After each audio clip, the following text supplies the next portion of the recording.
الحمد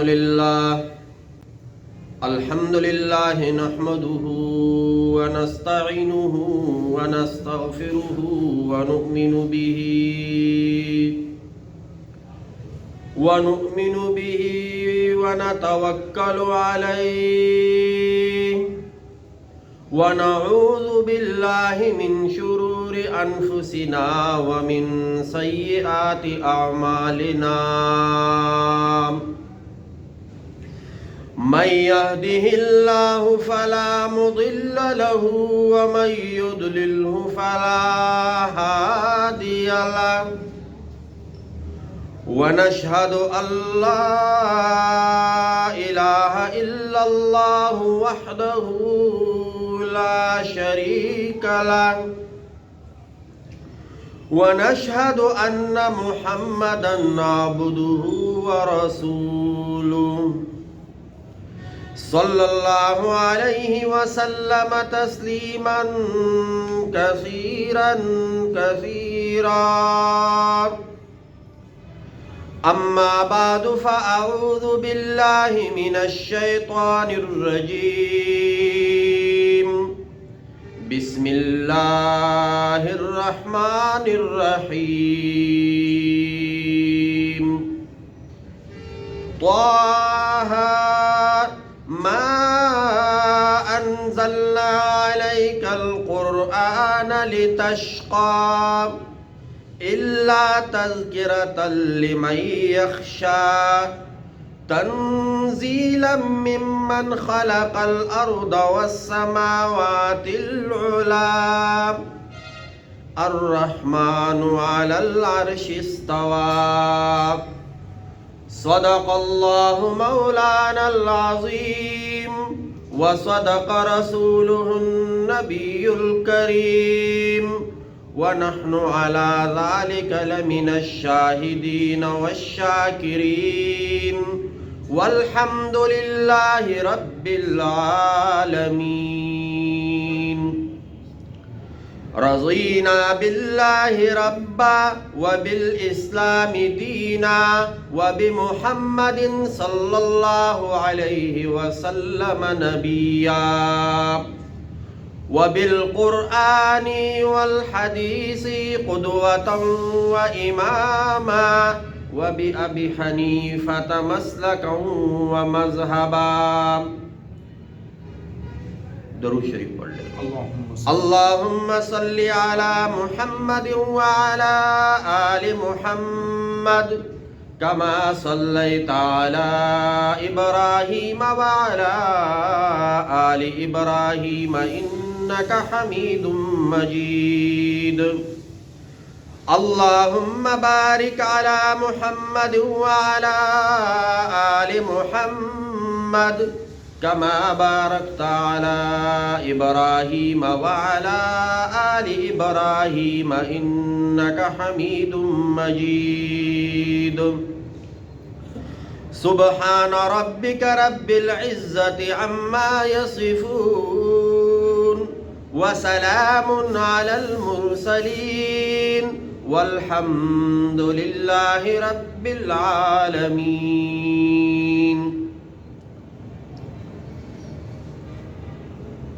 الحمدللہ اللہ رب العزت نے آج پھر ہمیں جمعۃ المبارک کا مبارک دن نصیب فرمایا۔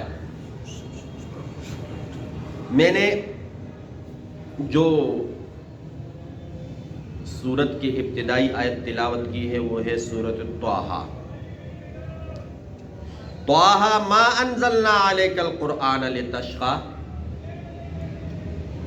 طٰہٰ مفسرین فرماتے ہیں جو طٰہٰ ہے یہ نبی علیہ السلام کا صفاتی نام، جیسے یاسین، یا ایھا المدثر، یا ایھا المزمل۔ تو طٰہٰ ما انزلنا علیک القرآن لتشقیٰ، یہ قرآن ہم نے اس لیے نازل نہیں کیا کہ آپ کے اوپر مشکل آ جائے یا آپ مشقت میں پڑ جائیں۔ الا تذکرۃ لمن یخشیٰ، یہ ہم نے نازل کیا مگر صرف اس کے لیے کہ جو لوگ اللہ رب العزت کے سامنے اپنے آپ کو تسلیم کرتے ہیں، ایمان لاتے ہیں، ڈرتے ہیں اللہ سے، تقوی اختیار کرتے ہیں، یہ انہی کے لیے اور انہی کے لیے نصیحت ہے۔ اور یہ تنزیلا ممن خلق الارض والسماوات العلا، بلند اور اونچے آسمان اور زمینوں کے پیدا کرنے والے کی طرف سے یہ نازل ہے، کی گئی ہے آپ کی طرف۔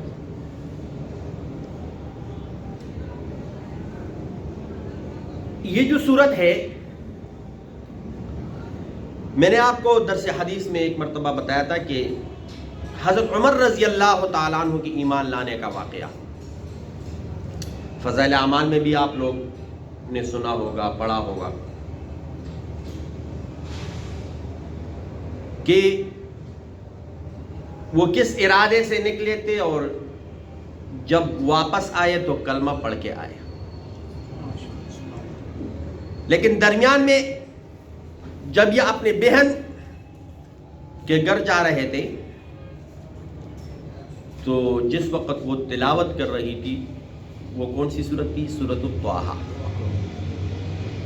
سورۃ الطٰہٰ۔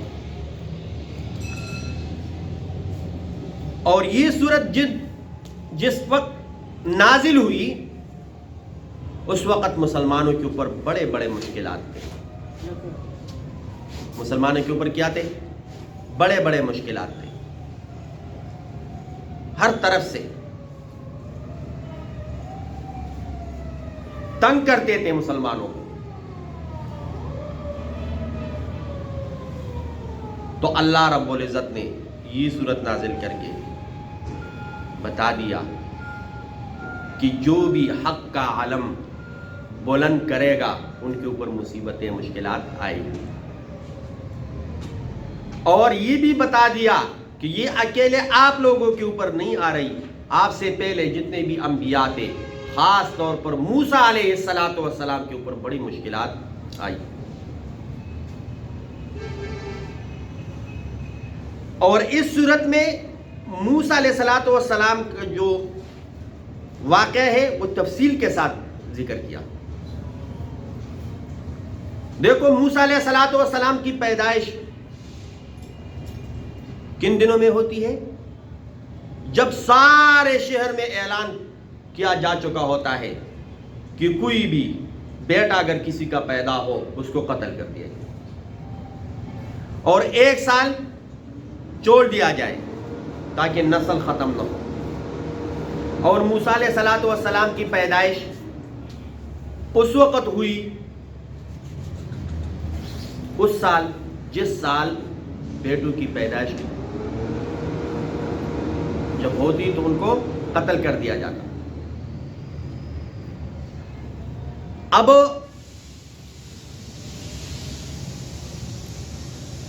جب پیدائش ہوئی، اب کیا کیا جائے؟ کیونکہ اگر پتہ چلے وزیروں کو، مشیروں کو، تو وہ تو اس کو قتل کریں گے۔ ماں پریشان ہوئی اور پھر